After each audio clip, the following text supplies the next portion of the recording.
Hi, come in, sir. Correct. Good morning. Good morning. Good morning. Thank you, sir. Rain Charan. जी sir. Good.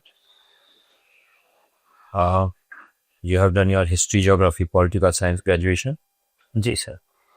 2019 में. जी sir. उससे बाद तक क्या कर रहे हैं अभी तक? सर उसके बाद मैंने कोविड आ गया था, उस समय मैंने यूपीएससी प्रिपरेशन की थी 2 साल के लिए. उसके बाद 2021 का आरएस दिया था, उसमें मेरा इंटरव्यू कॉल नहीं हुआ था. फिर मुझे लगा कि सिविल सर्विसेज में लगा रहूँगा तो अच्छा स्कोप लग रहा था, और मैंने 2023 का मेंस दिया और इंटरव्यू को इस बार इंटरव्यू देगा. आप क्यों बनना चाहते हैं, क्यों प्रशासनिक सेवा में आना चाहते हैं? सर मैं जिस सामाजिक परिवेश से बिलोंग करता हूँ, या जो मेरी ग्रेजुएशन या ग्रेजुएशन हिस्ट्री रही है, उसे देखते हुए सबसे जो मोस्ट सूटेबल और एप्ट ऑप्शन जो था मेरे पास में, वो सिविल सर्विसेज एग्जामिनेशन था. उसके अलावा सर जो मैंने वहाँ, जब पापा पुलिस में है तो जब मैंने उन्हें वहाँ पे सर्विस करते हुए देखा या लोगों को देखा, तो मुझे लगा कि यहाँ पे अपॉर्चुनिटी है टू सर्व पीपल या टू टू बी यूनिक. ऐसे आप कैसे सर्व कर सकते हैं लोगों को? अगर मान लीजिए एसडीओ बन गए आप, जी सर. अब लोगों को कैसे सर्व करोगे? वो एसडीओ के पास क्या काम होता है, कैसे आप सर्व कर सकते हैं? सर जो सोशल वेलफेयर स्कीम है उनको ग्राउंड लेवल पे इम्प्लीमेंट करना हुआ, या जो वो एसडीओ के पास तो होता ही नहीं, तो उसके तो डिस्ट्रिक्ट सोशल वेलफेयर ऑफिसर है, वो उसके डिफरेंट कार्यकर्ता होते हैं, वो स्कीम को इम्प्लीमेंट करते हैं. सर उनकी जो निगरानी रखनी हुई, या फिर यदि इमरजेंसी सिचुएशन टाइप हो, कोई सकमस्टांस. इमरजेंसी तो मतलब फिर कभी कभी की बात हो गई. रेगुलर वे में आप कैसे कंट्रीब्यूट करोगे सोसाइटी के लिए? सर जो एसटीएम के वर्क्स है जो हम देखते हैं, लॉ एंड ऑर्डर को मेंटेन करना हुआ. वो भी कभी कभी होता है. लॉ एंड ऑर्डर तो रोज तो होता नहीं है. सर यदि हम लोग नहीं ध्यान रखेंगे तो एनआरकी फैल सकती है. एक तो ये हो गया, और ये तो एसडीएम के रूप में काम हो गया आपका. जी सर. एसडीओ के रूप में पूछ रहा हूँ कि आपने खुद ने बताया था ना कि मैं समाज के लिए काम करना चाहता हूँ. जी सर. तो समाज के लिए क्या काम करोगे एज एसडीओ? जैसे सर जो कल्याणकारी योजना है उसके अलावा जो आती है, जो डेवलपमेंट, कुछ भी जो भी आपको लगे. जैसे आप मान लीजिए कहीं एसडीओ लग गए, जी सर. तब क्या करोगे आप? जो कि आप कर सकते हो, ऐसा नहीं कि आप हाइपोथेटिकल चीज बता दो. एज एसडीओ जो आप कर सकते हो.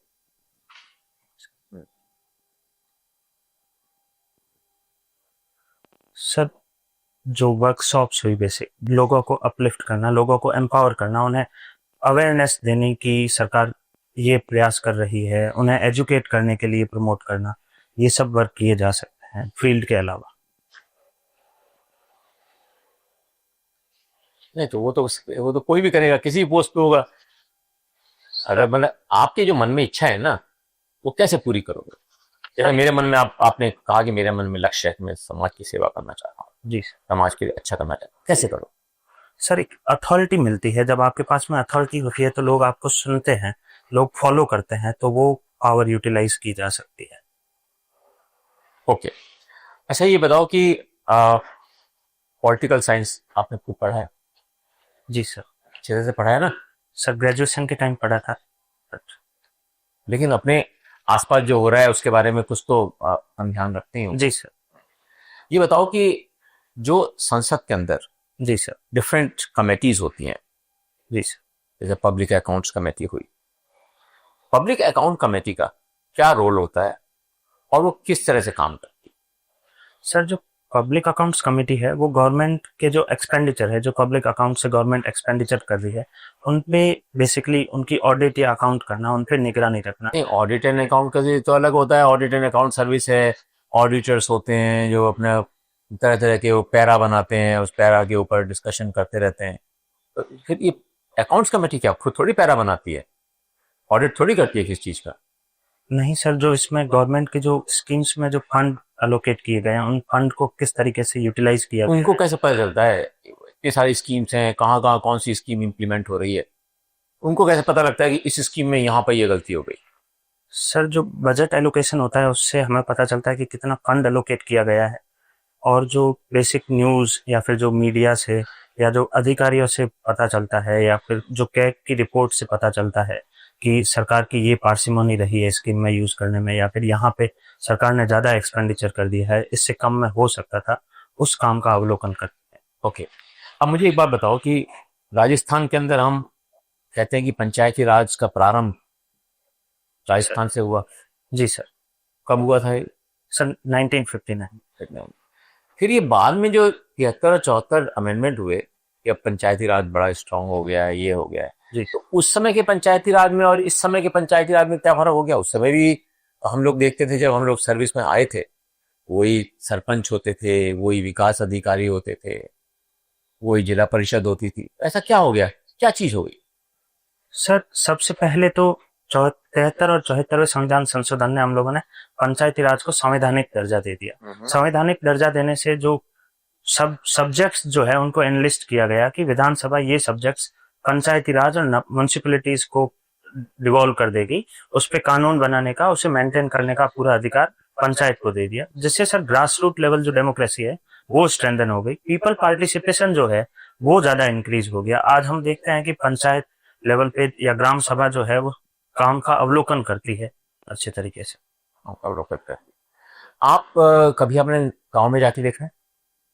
जी सर। कभी गए गांव में? लास्ट कब गए गांव में? सर, उसी परिवेश से हूँ मैं। उसी वजह से। तो आपके गांव में कौन कौन सी संस्थाएं काम करती हैं ग्रामीण लेवल पर? सर, हमारा गांव जो है वो बेसिकली काफी जो गांव है उन्हें जोड़ के ग्राम पंचायत बनी गई है। हमारा खुद का गांव ग्राम पंचायत नहीं, हमारी ग्राम पंचायत राजपुर आपका है। गांव का बात पूछ रहा हूँ मैं कि आपके गांव में क्या क्या इंस्टीट्यूशंस हैं या गवर्नमेंट की स्कीम्स हैं, वो क्या चल रही हैं? सर, गांव में स्कूल्स है। जो स्कूल है, एकमात्र स्कूल है वो प्राथमिक स्कूल है, और जो प्राथमिक समुदाय केंद्र है वो भी हमारे गांव से 6 किलोमीटर दूर है। इसके अलावा सरकार के प्रयास की तरफ से कोई भी प्रयास हमारे गांव में डायरेक्टली परीक्षार्थ नहीं होता है। डैश नहीं होता। अच्छा, स्कूल में बताइए कि मिड डे मील स्कीम चलाई जाती है, जी सर। क्या इससे वास्तविक रूप में शिक्षा के अंदर उन्नति हुई है हमारे राज्य में? क्योंकि हमारा राज्य तो कंट्री लेवल पे बहुत ही नीचे है शिक्षा के अंदर। सर, शिक्षा में राजस्थान इम्प्रूव कर रहा है। मिड डे मील से सर जो लक्ष्यार्थ परिणाम जो थे उतने तो अचीव करने में हम अभी कामयाब नहीं हुए हैं, बट यदि देखा जाए तो एनरोलमेंट रेशियो काफी बढ़ रहा है। हर साल जो एसएर की रिपोर्ट आती है उसमें हमें पता चलता है कि एनरोलमेंट रेशियो राजस्थान का 99% से ऊपर है। But at the same time हमें ये भी देखने को मिलता है कि जो लर्निंग एडिक्वेसी है वो उतनी एप्ट नहीं हुई है अभी तक। अभी राजस्थान के अंदर आपने सुना होगा जयपुर में जी सर। यूएस के उपराष्ट्रपति जी आए थे। जी सर। वहां के उपराष्ट्रपति और इंडिया के उपराष्ट्रपति के रोल में क्या फर्क होता है? सर, वहां के जो उपराष्ट्रपति है वो सेकंड इन चार्ज के रूप में काम करते हैं। यहाँ के राष्ट्रपति का जो मेन फंक्शन यहाँ के उपराष्ट्रपति का यहाँ के उपराष्ट्रपति का मेन फंक्शन तब काम में आता है जब राष्ट्रपति वैकेंट सीट या वैकेंट हो या रिजाइन कर दिया जाए। अन्यथा राष्ट्रपति राज्यसभा के अध्यक्ष के रूप में ज्यादा काम करते हैं। राज्यसभा के अध्यक्ष। जी क्या नाम था उनका जो यहाँ पर आए? Sir, JD Vance. उनकी पत्नी कहाँ से बिलोंग करती हैं? सर, आंध्र प्रदेश से बिलोंग करती है। आंध्र प्रदेश से बिलोंग। जी, वेरी गुड। अच्छा, एक चीज और मैं आपसे जानना चाहता हूँ कि राजस्थान के अंदर हमने ये देखा है जब हम सर्विस में थे कि लोग ऑफिसर्स से मिलते हुए डरते हैं। जिस सीनियर लेवल के ऑफिसर्स होते हैं उनसे मिलने पर डरते हैं। जिसमें ये क्या कमी है? ऐसा क्यों है? ऐसा क्यों नहीं है कि डायरेक्ट दरवाजा खोलें और पहुंच जाए अंदर कि भाई मेरा ये काम है, आप इसको करिए? बिकॉज इसीलिए तो है सरकारी अधिकारी या कर्मचारी जो भी पोस्टेड है वो इसीलिए है कि उसको जनता का काम करना है। जी सर, इसलिए है ना, फाइलें चलाने के लिए, फाइलें निकालने के लिए तो है नहीं वो। नहीं सर। तो ऐसा क्यों नहीं हो पा रहा हमारे राज्य में? सर, पहले जो ब्यूरोक्रेसी है उसे काफी प्रेस्टिजियस पोस्ट माना जाता था। कुछ प्रोटोकॉल्स भी फॉलो करने होते हैं, हम लोग सीधा अधिकारी तक नहीं पहुंच सकते हैं। बट यदि अभी देखा जाए तो प्रशासन गांवों के संग या शहरों के संग जैसी स्कीमें जो सरकार चला रही है, जो मॉनिटरिंग हो गई कार्यक्रमों की, वो सीधे एसडीएम लेवल पे या फिर कलेक्टर लेवल पे होती है। कलेक्टर मीटिंग्स बुलाता है जिसमें जन सुनवाई की जाती है, तो जनता की पहुंच बढ़ी है सर प्रशासन तक। पहले की तुलना में काफी इंप्रूवमेंट देखने को मिल रहे हैं। आप सुशासन का क्या मतलब समझते हैं? Good governance? सर, एक ऐसी सरकार या ऐसी सरकारी व्यवस्था जिसमें स्कीम्स को जो लास्ट इन द लाइन है उस तक पहुंच बढ़े, और उस आदमी की जिसकी पहुंच आज तक सरकार तक नहीं पहुंच पाई थी वो सरकार को इजीली एक्सेस कर सके।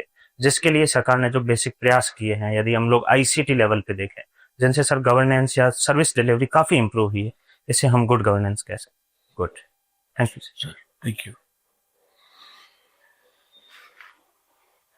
आप फोक म्यूजिक पसंद करते जी सर। हैं ना, लोक संगीत आपको पसंद है। जी सर। उसमें क्या लंगा? लंगा एंड मंगनियार सर। लंगा, लंगा का ओरिजिन कहाँ से हुआ है? सर लंगा का ओरिजिन सिंध प्रांत से माना जाता है, पाकिस्तान के सिंध प्रांत से। ये बताते हैं कि इनके बारे में कुछ क्लियर नहीं है कि ये कौन सी कम्युनिटी से हैं, हिंदू है या मुस्लिम है। सर जो ओरल ट्रेडिशन से चलता आ रहा है उसमें लंगा और मंगनिहार दोनों मुस्लिम कम्युनिटी से बिलोंग करते हैं, बट उनकी जो जजमानी प्रथा है उसकी वजह से थोड़ा एम्बिग्विटी रहती है कि कौन सी कम्युनिटी को ज्यादा फॉलो करते हैं। गाते क्या है? सर भक्ति गीत हो गए, सूफी गीत हो गए, लंगा जो बेसिकली सूफी पे ज्यादा फोकस करते हैं। मंगनियार म्यूजिक जो हो गया वो जो जजमान है उनके गुणगान करना, ब्यूटी, किसी फीमेल ब्यूटी को बखान करना, वीरता के गीत गाना और जो क्षेत्रीय विशेषता है उनको बताते हैं वो लोग। ये लोग कुछ विशेष वाद्य यंत्र का प्रयोग करते हैं? जी सर। क्या? सर मंगनियारों का विशेष वाद्य यंत्र है ढोल, खड़ताल और कमायचा, और लंगा सारंगी का यूज ज्यादा करता है। कमायचा में और उसमें दोनों में क्या फर्क है? कोई दोनों कमायचा और सारंगी? हाँ सर कमायचा जो है वो स्पेसिफिकली जो बकरे की आंत है उससे बनाया जाता है। सारंगी जो है वो काफी रूप में पूरे भारत में फैली हुई है, जिसमें सिंधी सारंगी भी एक सारंगी है, गुजराती सारंगी भी है। लंगा जो है वो सिंधी सारंगी बजाता। कमायचा हम बोल सकते हैं कि एक एंडेमिक इंस्ट्रूमेंट है जो राजस्थान के अलावा और कहीं नहीं मिलता है। कहीं नहीं। जी क्या इसमें कोई विशेष राग है वो लोग जो गाते हैं उसमें? जी सर, खमायती राग बोला जाता है, जैसे शुभ राग बोलते हैं। इसके अलावा मंगनियार म्यूजिक और लंगा म्यूजिक में भी रागों का डिस्ट्रीब्यूशन है, बट उतना प्रोलिफरेट या फिर उतना सिस्टमेटिक नहीं है जितना कि क्लासिकल म्यूजिक में है। जैसे राग सिंधु है जो वीरता के गीत गाती है, राग भैरव है जिसमें भक्ति गीत गाए जाते हैं, राग मारू है, राग ढानी है, ऐसी अनेक रागें मिलती है। एक राग और है जो राजस्थान से ही जिसका ओरिजिन है, वो मांड। जी सर। राग मांड, तो उसका एक स्लोगन जो है वो हमारे उसमें भी लिया गया है। जी सर, टूरिज्म में। क्या सर? केसरिया बालम, केसरिया आओ नहीं पधारो महाराज। केसरिया बालम जो है उसमें एक कोई विशेष नाम बताइए जहां से शुरुआत होती है इसकी, कहाँ से शुरुआत? सर इसकी जो रिटर्न या फिर जो पहला रिकॉर्डेड एविडेंस है वो हमें अला जिलाबाई से मिलता है। अल्लाह जिलाई पाए। जी सर, जिन्होंने बीकानेर में जब द्वितीय विश्व युद्ध के बाद में गंगा सिंह वापस लौटे थे तो उनके सम्मान के लिए या उनके आगंत होने पे एक गीत गाया था अला जिलाबाई ने। उसको फिर हमने यहाँ का राजस्थान का गीत जी सर उसमें ले लिया। अच्छा, आपने ग्रेजुएशन में कौन कौन से सब्जेक्ट है आपके पास? सर हिस्ट्री, ज्योग्राफी और political science. History, geography and political science. जी। तो पॉलिटिकल साइंस में आपने कौन कौन से ऑथर्स पढ़े हैं या फिलोसोफर्स पढ़े हैं, पॉलिटिकल फिलोसोफर्स? सर जो सिलेबस में थे उस टाइम, जिसमें सर प्लेटो, Aristotle, marks, Mahatma Gandhi, Aurobindo Ghosh. Republic किसका लिखा हुआ है? सर प्लेटो का। प्लेटो क्या बताते हैं वो रिपब्लिक में? सर वो एक ऐसे रूल की बात करते हैं जिसमें एक फिलोसोफर किंग होगा, जिसे बनाने के लिए एक वो एजुकेशन सिस्टम डिवाइस करते हैं कि अलग अलग 4 लेवल पे एजुकेशन सिस्टम डिवाइड होता है, जिसमें जो जिस सिस्टम को पार करेगा वो उस हिसाब से उसे मिलिट्री रूल या फिर व्यापारी का, ट्रेडर का काम या फिर किंग का काम मिला। न्याय क्या है? किसने बताया न्याय की परिभाषा, किसने दी? सर एंशियंट में तो प्लेटो के न्याय की थ्योरी है और मॉडर्न थ्योरी में जॉन रॉल्स की भी एक थ्योरी है जिसमें वो वेल ऑफ इग्नोरेंस के तहत एक इसमें कहावत है, लेवियाथन को मैकियावेली ने उल्टा करके रख दिया, उल्टा कर दिया। जी सर। क्या है वो लेवियाथन, क्या है? सर लेवियाथन हॉब्स द्वारा लिखा गया एक किताब थी या ग्रंथ था जिसमें वो स्टेट को पावरफुल बताते हैं, एक डीमन के जैसे बताते हैं कि स्टेट इज ऑल पावर या ओमनीपोटेंट बताते हैं। हमारे यहाँ आजकल जो वामपंथी जो एक सोच है, थ्योरी है, जी सर, उसको डिग्रेड मानते हैं, जबकि बहुत सारे राष्ट्र हैं जिनके जहां केवल वामपंथ ये चल रहा है, कम्युनिज्म ही चल रहा है। तो इसकी क्या ऐसी क्या डिमेरिट्स हैं जो ये एक्सटिंक्ट होता जा रहा है? सर जो वामपंथी धारा जिसको सरकार ने या बोल सकते हैं टेररिस्ट ऑर्गेनाइजेशन का दर्जा दिया है, जैसे सीपीआई, माओइस्ट लेनिनिस्ट जो है, उनको सर वायलेंस, एक्सट्रीम वायलेंस की वजह से ये दर्जा दिया गया था। उसके अलावा देखें तो वामपंथी धारा सर भारत में है, केरल में सीपीआई का रूल है, यदि नहीं, वेस्ट अभी, बंगाल हमारे यहाँ तो बहुत भारी प्रॉब्लम चल रही है अभी। 6 वो मार गिरा है अपनी पुलिस ने। Sorry sir, I am not aware about it, but जो नक्सली समस्या है वो वामपंथी नक्सलाइट्स की बात- विचारधारा, सर जो नक्सली विचारधारा है, जैसे हम लोग माओइस्ट विचारधारा से प्रभावित मानते हैं, हाँ। जिसमें वो माओ की विचारधारा को फॉलो करने की कोशिश करते हैं, जिसमें माओ ने चीन में जो बताया था कि किसान जब आंदोलन करेंगे तब कम्युनिज्म फैलेगा, उसी विचारधारा के आधार पर नक्सलाइट जो रीजन है वो वायलेंस करके सरकार को अपरूट करके खुद की सरकार स्टेब्लिश करना चाहता है, इसलिए उसे हम लोग सर डिग्रेडेड विचारधारा बोल सकते हैं। ये शहरी माओइज्म क्या है? सर जो नक्सलिज्म, जैसे हाँ, शहरी नक्सलाइट्स। जैसे सर 2009 के बाद में जो नक्सलिज्म अर्बन एरियाज में फैल गया, जैसे रेड कॉरिडोर के अलावा हम देखें कि आंध्र प्रदेश के कुछ रीजन में या फिर महाराष्ट्र में जो हिंसा के उदाहरण मिले थे हमें पालगांव में, या फिर जो मिनिस्टर पे किया गया हमला था, उसे हम अर्बन नक्सलिज्म का दर्जा दे सकते हैं। अच्छा, ऐसा कैग की बात हो रही थी अभी। कैग का इंटरफेरेंस जो है वो स्टेट की राजनीति में भी है? सर डायरेक्टली राजनीति में कैग का इंटरफेरेंस नहीं है। नहीं होता। अभी कैग का जिक्र चला था जब दिल्ली में अपनी केजरीवाल की सरकार चल रही थी। जी सर। तो वहां कैसे कैग की रिपोर्ट मांगी गई?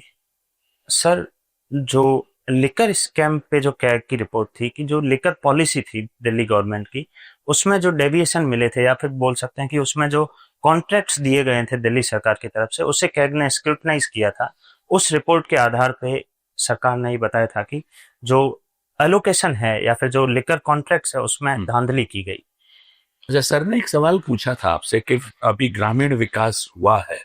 आपने कहा कि हाँ, जो सरकार है वो जनता तक सीधे पहुंच रही है और कुछ संवैधानिक चेंज भी हुए हैं और रिजर्वेशन भी बढ़ गया है और स्त्रियों का या महिला सशक्तिकरण हम जिसे कहते हैं वो कितने परसेंट अभी दे दिया गया कि भाई इतने परसेंट इलेक्शन में रिजर्वेशन होगा महिलाओं का?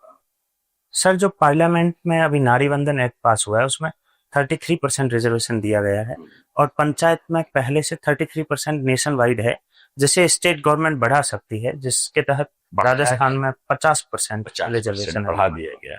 उसके द्वारा आपको उसके कुछ ऐसे भी रिजल्ट्स आए हैं कि जैसे सरपंच पति जी सर के एक नई टर्म जो है वो डेवलप हुई है। जी सर। मतलब महिला जो है वो तो घूंघट में है और वो तो बोलती नहीं है, और जितने भी सदन या जो भी उनकी मीटिंग्स होती है वो वहाँ बहुत बार है कि वो आती भी नहीं है, तो उनके पति जो हैं वो चला रहे होते हैं। जी सर। तो इसका फायदा क्या हुआ जब पतियों को ही चलाना है या लोग मतलब मेल्स को ही चलाना है, तो महिला सशक्तिकरण कहाँ हुआ? सर एक बिल्कुल से हम इसे नकार नहीं सकते हैं, वुमेन एम्पावरमेंट हो रहा है। जैसा देखा जाए, जो हमारे पास में भणियाना गांव है, वहां पे जो सरपंच है वो ऐश्वर्या राठौर है। इसके अलावा जो आप बता रहे हैं सरपंच पति का कॉन्सेप्ट इसलिए ज्यादा प्रेवलेंट है क्योंकि जो मनी, मसल पावर या फिर जो पब्लिक डीलिंग होती है वो जनरली देखा जाता है कि पुरुष ज्यादा करते हैं, या पैट्रियार्कल समाज में ये देखा गया है। तो इसे सर अचानक से अप्रूव नहीं किया जा सकता है, but it is a well thought move जिसके तहत वुमेन एम्पावरमेंट की तरफ कदम बढ़ रहे हैं, शिक्षाएं बढ़ रही है। यदि वुमेन हेड है तो वो वुमेन रिलेटेड पॉलिसी मेकिंग करेगी। जैसे आप एसडीएम हैं किसी सब डिविजन में, और आपको पता चलता है कि मेरे यहाँ इस तरह के 4 या 5 सरपंच पति हैं, तो आप क्या एक्शन लेंगे? सर सबसे पहले तो जिसका हक है या फिर जो सरपंच है उन्हें उस सत्ता पे बिठाया जाए, उस गद्दी पे बिठाया जाए, ये सुनिश्चित किया जाएगा। आपने पहले ही कह दिया कि उनके पास मसल पावर नहीं है, वो कॉम्पिटेंट नहीं है जितना उन्हें होना चाहिए। नहीं सर, कॉम्पिटेंसी बढ़ रही है, बट जो मसल या पब्लिक डीलिंग है वो पीपल में जो हम देखा जाता है वो पुरुष प्रधान ज्यादा है। मसल पावर से आपका क्या मतलब है कि भाई वहां गुंडागर्दी होती है और वो गुंडों को वो होता है, या लॉ एंड ऑर्डर भी तो कोई चीज होता होगा? पावर है भाई सरपंच के पास में। जी सर, बट जो मसल पावर से जो हम राजनीति में देखते हैं ये बताया जाता है कि वोट जो शिफ्ट है वो करना हुआ, या फिर बूथ कैप्चरिंग करनी हुई, या फिर कहीं पे यदि तो माहौल जस्टिफाइड मानते हैं कि आप इसको, कि बूथ कैप्चरिंग हो रही है तो जेंट्स करेंगे, महिला तो कर नहीं सकती, इसलिए तो सरपंच पति बना दिया जाए?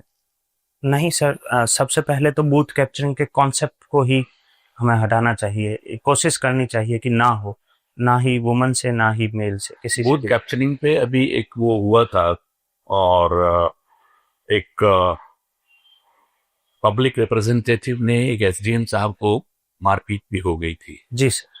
तो आप, अगर वहां आप होते एसडीएम, तो आप क्या करते? सर, रिटेलिएशन मेजर जो गुस्से में लिए जाते हैं, मैं कोशिश करता कि सबसे पहले उन्हें अवॉइड करूं। जो लीगल एक्शंस मेरे पास है, उस समय पे जो रिटर्निंग ऑफिसर के पास में पावर होती है, उसके तहत कोशिश करता कि मैं एक्शन लिया क्या जाए। क्या पावर थी आपके पास और होती अगर आप वहां होते? सर, यदि बूथ कैप्चरिंग होती है या फिर कोई भी रिटर्निंग ऑफिसर पे हमला हो रहा है, तो लीगल एक्शन लिया जा सकता है। उस समय जो एमएलए कैंडिडेट है, उसकी पावर्स रद्द हो जाती है, जहां तक मैं श्योर। नहीं, वो तो ठीक है, लेकिन क्या आपने वो पुलिस का पुलिस बल का सहारा नहीं ले सकते थे उस समय? सर, हो सकता है यदि किसी पब्लिक रिप्रेजेंटेटिव पे यदि पुलिस से हमला करवाया जाए, तो दंगे या फिर हिंसा फैलने के चांसेस थोड़े ज्यादा बढ़ जाते हैं। इसके बजाय यदि इसलिए रिटेलिएट नहीं करें। या फिर मीडिएशन करते हुए या फिर कोई लीगल मीडियम यूज किया जाए तो ज्यादा उचित। जी सर, आपने इतिहास पढ़ा है, तो मुझे ये बताइए पाकिस्तान की उत्पत्ति कैसे हुई? जी सर, यदि हम हिस्ट्री में जाए तो जो टू नेशन थ्योरी है, जिसका सबसे पहला जो हिस्टोरिसिटी मिलती है, वो सर सैयद अहमद अहमद खान की बुक से मिलती है। उसके बाद हम देखें तो जो ब्रिटिश पॉलिसी थी, डिवाइड एंड रूल की पॉलिसी, जिसके तहत डेवलपमेंट में हम ऐसा देखते हैं कि जो मुस्लिम डेवलपमेंट है उसको थोड़ा पीछे किया गया, जिसके तहत उनमें एक सेपरेटिस्ट या फिर बोल सकते हैं कि एलिवेशन की भावना उत्पन्न हो। उसके पश्चात सर मुस्लिम लीग का उत्पन्न होना हुआ और मोहम्मद अली जिन्ना को उसे सुचारू रूप से चलाना हुआ। उसके बाद लाहौर जो डिक्लेरेशन है, जिसके तहत। सर, सैयद अहमद खान वो एक समाज सुधारक थे। जी सर। उन्होंने तो पाकिस्तान की ये थ्योरी नहीं दी थी। नहीं सर, बट उन्होंने जो अपनी बुक थी, जिसमें अस्बाब बगावत हिंद में, वो मुस्लिम रूल को बताते हैं और ऐसा बताते हैं कि ब्रिटिश जो है वो मुसलमानों के साथ में है, या हमें ब्रिटिश हुकूमत को मानना चाहिए, जिससे धीरे धीरे कांग्रेस और मुसलमानों में एलिवेशन होना स्टार्ट। मोहम्मद इकबाल का क्या रोल है इसमें? सर, मोहम्मद इकबाल ने जो, सॉरी सर, अभी मैं रिकॉल नहीं कर पा रहा हूँ, बट जहां तक मुझे याद आ रहा है, जिन्होंने वो नारा दिया था इनकलाब जिंदाबाद।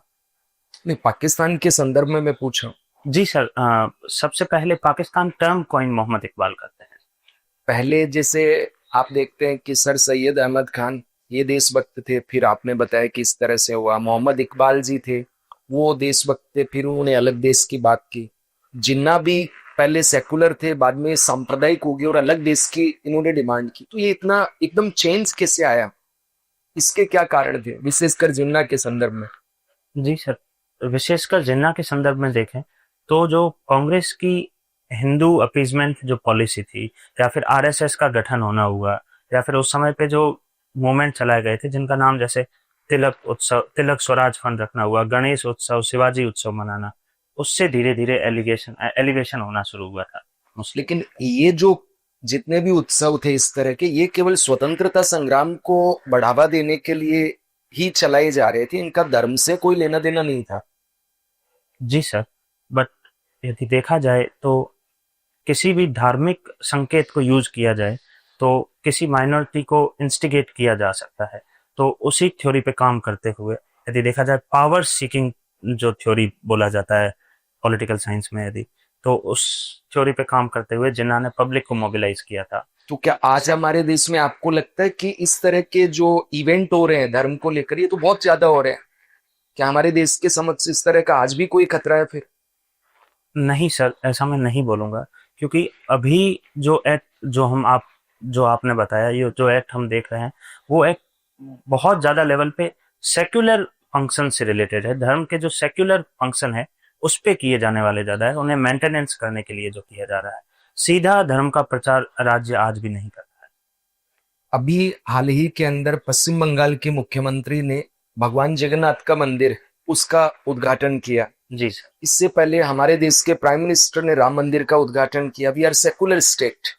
तो आपको लगता है कि एक सेकुलर राज्य के प्रधानमंत्री या मुख्यमंत्री इस तरह के इवेंट में शामिल होते हैं तो क्या ये उचित है?